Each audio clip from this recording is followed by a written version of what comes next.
In 9.1, we're going to be looking at differential equations.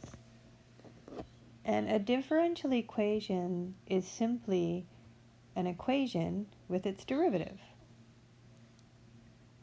The order of a differential equation is the order of the highest derivative in the equation. And a differential equation is called linear if when you look at y and its derivatives, okay, and here we're not concerned with the variable x or t or whatever the variable is. If you look at the function y and its derivatives,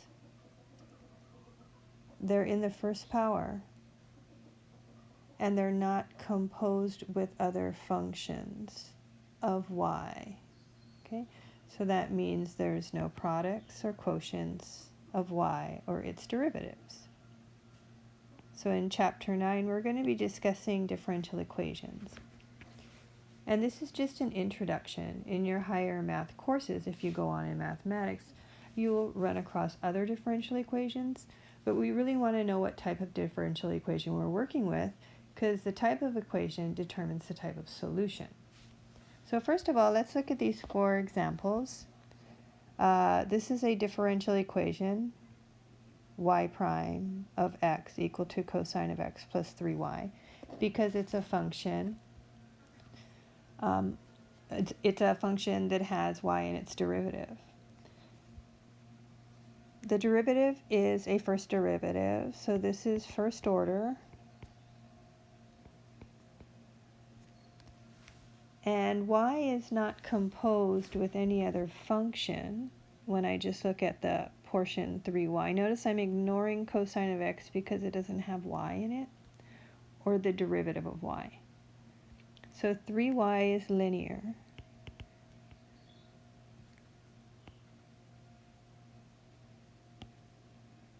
All right, so let's look at the second equation. Again, the highest derivative is a first derivative, so this is first order.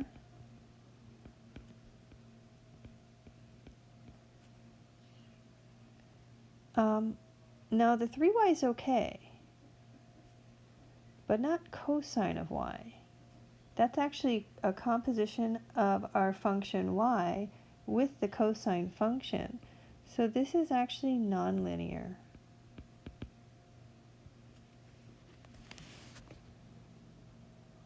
Third example, this is a second derivative, so it's second order.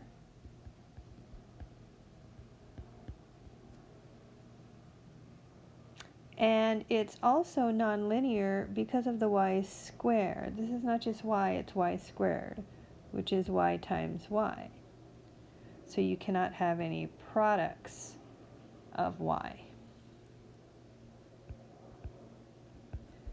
And then when we look at the last example, first order, and you may think this is nonlinear, but it's actually linear. We're not concerned with the variable x. We just want to make sure that y and the derivative of y are not composed with other functions, so no products or quotients. It's okay if it's multiplied by the variable x. In example 1, we want to solve our initial value problem. And when we talk about solving a differential equation, we're talking about finding the equation y. So if I wanted to solve this differential equation, I need to get back to my original function y, which means I'm going to take the integral of the derivative. So my function y is going to be equal to the integral of cosine of x plus 3x dx. And that's going to be sine of x plus 3x squared over 2 plus some constant c. Now if I did not have the initial condition that y of 0 is equal to 2, then I would call this the general solution. So the general solution is before you figure out your initial condition. However, I know that y of 0 is equal to 2, which means that when x is 0, I have sine of 0 plus c. That has to equal 2, which means that c has to equal 2.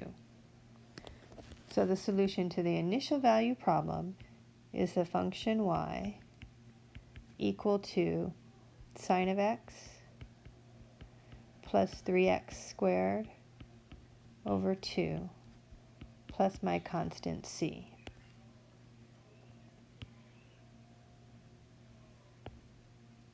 So let's try another one. In example 2, we want to find the general solution to the differential equation.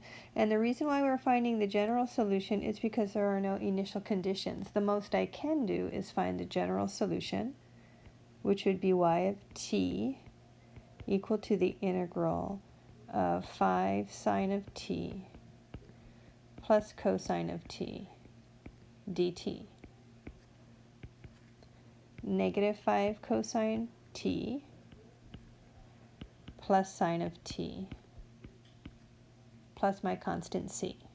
Now without initial conditions, this is as far as I can go, so this would be the general solution, which would be our function y.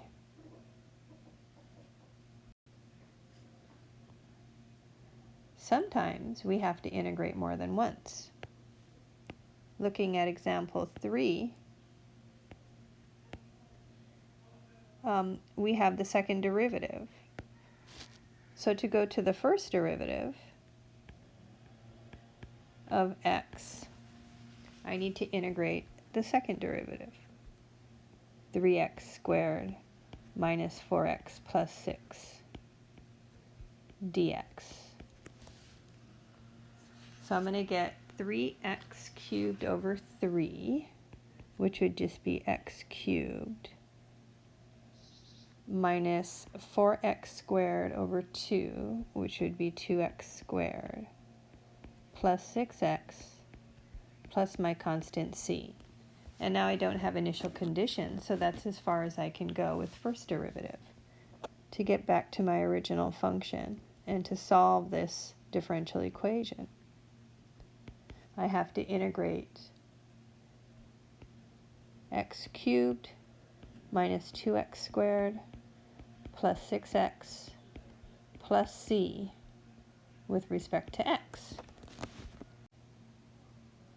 So that's going to be equal to x to the 4th over 4 minus 2x cubed over 3 plus 6x squared over 2, which would turn into 3x squared, plus c times x, plus the constant, I'm going to call it d. Notice I can't use c. I can't use c because I don't know what c is, so these are probably going to be different variables.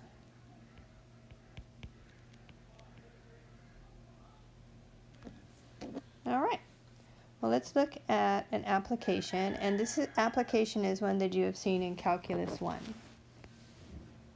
So recall acceleration, velocity, position, and the relationship between them.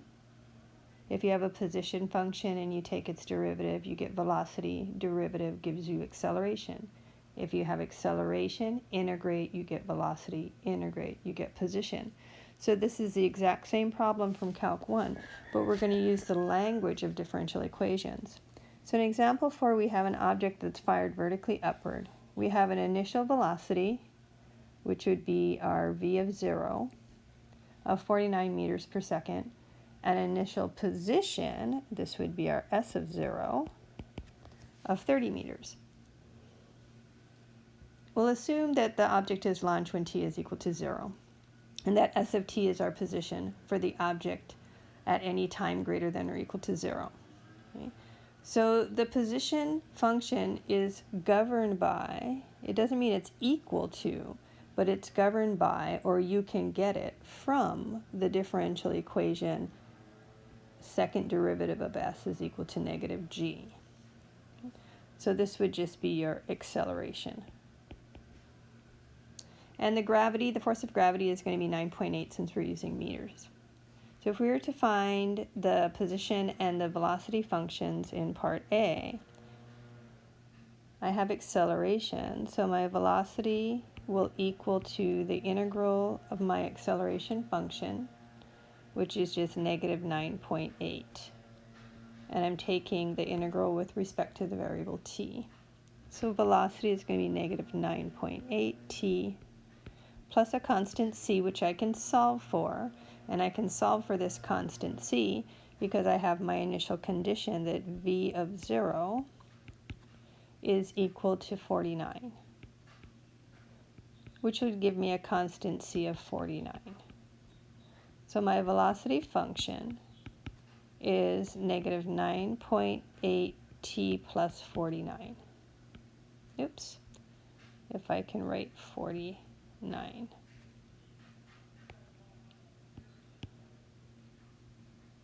So let's go ahead and find the position function. So the position function s of t is equal to the integral of the velocity function, negative 9.8 t plus 49, with respect to the variable t.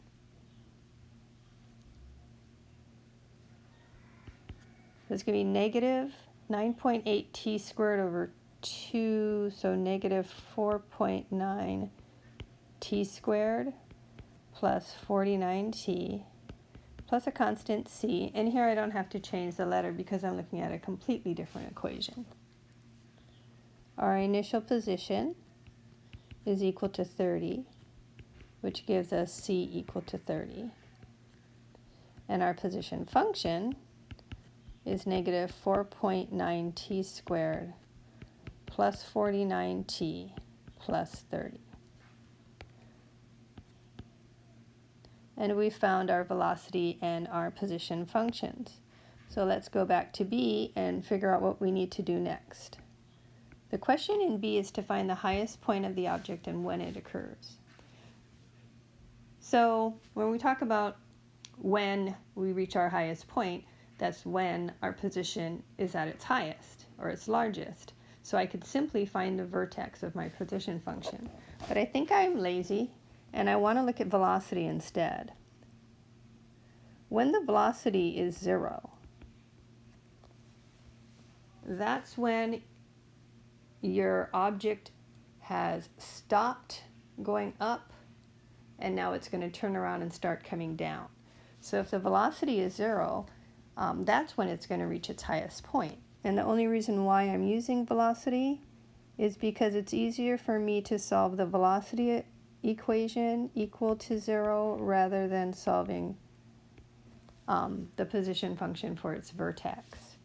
So here I'm going to have t is equal to negative 49 over negative 9.8. I think that's 5 seconds. So what this means is at 5 seconds we've reached our maximum height. Now to find the maximum height, I do have to go back to my position function and evaluate it for t equal to 5, which is negative 4.9 times 5 squared plus 49 times 5 plus 30. After putting that into my calculator, I have 152.5. And our height is in meters. So this would be the highest point of the object, and it occurs at 5 seconds. Another common application of differential equations is called harvesting resources. Now when you think about harvesting resources, such as fish or timber, you have to be careful. You can't harvest more than what grows, or else you'll deplete your resources. So there's always this competition between harvesting and the growth of the resource. So this competition, this rate at which the population is changing, is going to be given by this differential equation. So again, this describes how the rate at which your population is changing. And if you're harvesting more than what can be grown, then you're going to deplete your population. So we're going to let P of 0 be the initial population.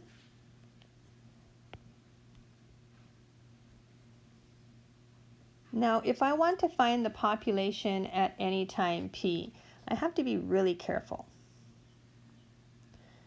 because the population is going to be the derivative, or the integral of the derivative with respect to time. But notice that if I integrate the rate R at which the resource grows times the population at any time T minus this capital H, which is the rate at which we're harvesting, I cannot integrate this. The reason why I cannot integrate this is because I don't know what the population function is. And we have to be really careful when we integrate. Since I don't know, I can't integrate. However, it can be shown that the solution to this differential equation is given by P of t, which is equal to the initial population minus the rate at which we harvest divided by the rate at which the resource grows times e to the RT plus harvest over rate of growth. So let's go ahead and use that equation. And if you wanted to verify that equation, what you would do is you would just find the derivative of the population and kind of work back and forth until you can make those two look the same. So let's say that the rate at which the resource grows is 0.02. And we have an initial population of 1,200. For what H, what harvesting rate, will our population remain constant? And this is super important, right? Because we don't want to take too much. Well, what it's asking us is to find H so that our population, P of t, is equal to some constant number. Well, what is P of t? P of t is equal to, in parentheses, the initial population, and ours is 1,200, minus the harvesting rate, which we don't know, that's what we're trying to find, over the rate at which our resource repopulates or grows, which would be 0.02, times e to the r is 0.02 t. We're going to add it to our harvesting rate, which we're trying to find, over 0.02. And our goal is to make this equal to some constant number. The issue I'm having is with the first term. Notice that there's a t there. Plus h over 0.02, that's okay. That's constant. It's constant because it doesn't matter what t is. This number remains the same. But not this first one. So I want to get rid of it. I want to make t go away. And the only way I can get rid of that term is if I set what's inside the parentheses equal to 0. So 1,200 minus h over 0.02. If this is equal to 0, then that first term is gone, and what remains is constant. 1,200, what is this, 50h? Simplifying this a little bit. So h is going to be equal to negative 1,200 over negative 50, which is probably 24. 24. So if our harvesting rate is 24, then we're good. Now I don't really know what the units are because this isn't applied to anything, but let's think about it this way. Let's say you have a fish pond and the rate at which your fish grow per month, we'll just go per month. is going to be 2%. So you have a 2% increase in fish per month over the initial population.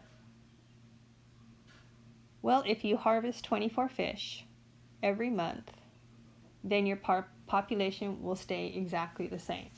If you harvest any more than 24, then eventually the population will go to 0. If you harvest less, then your population will continue to grow. Okay. And this basic population formula, or this harvesting resource formula, this is not including things like natural predators or disease. This is just the base formula. Depending on how you'll apply it, you'll adjust for those things. Let's move on to our last example. A last example is something that comes up in physics, and typically we're looking at how fast fluid flows from a tank.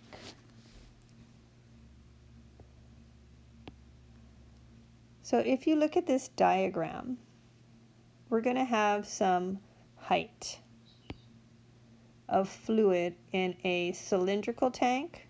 So here we're assuming that our tank is cylindrical. If it's not cylindrical, it would actually be a different equation. So we have some initial height of fluid, and we're going to let that be our capital H. Now, the area of the base we'll call capital A, and the area of the drain opening we'll call little a. The rate at which the height changes is given by this differential equation, negative k over the square root of h. Okay. And here k is going to be the fraction of the area of the drain opening over the area of the base of the tank times 2 times gravity. And since my units are in meters, gravity is going to be 9.8. It can be shown that the height of the fluid at any time t is equal to the square root of the initial height minus k times t over 2, that whole quantity squared. So let's look at example 6. If the height is 3 meters, the initial height, and the area of the base of our tank is 2 meters squared, and the area of the drain opening is 0.1 meters squared, we'll find the function h and determine at what time the tank is first empty. So first of all, I need to figure out what k is. So k is going to be equal to the drain over the base of the tank times the square root of 2 times gravity, which we're using 9.8. So it looks like it's 0.05, and here I'm not approximating it yet. I really don't want to do that until my final answer. So that's our k, which means our function h of t will be equal to the square root of 3, the initial height, minus k over 2 times t. So that's 0.05 square root of 19.6 over 2, all of that times t. And then we're going to square this whole quantity. And again, I'm not going to round yet. I'll do that at the end. So I'm going to clean this up a little bit and write this as 0.025 times the square root of 19.6 times t on the outside. So we want to determine at what time the height of the fluid is 0, which is when the tank is empty. Okay? So we have to figure out when the height is equal to 0. So setting our equation equal to 0 and solving for t is just using basic algebra. Okay, this is squared, but if we square root both sides, the square will be gone. And then it's just a matter of subtracting the square root of 3 and then dividing by this hot mess in front of the t value. So my t is going to be equal to negative square root of 3 over negative 0.025 times the square root of 19.6. So I have that that's approximately 15.7 seconds. So after approximately 15.7 seconds, the tank will be empty. And that's it for 9.1, which is just an introduction to differential equations.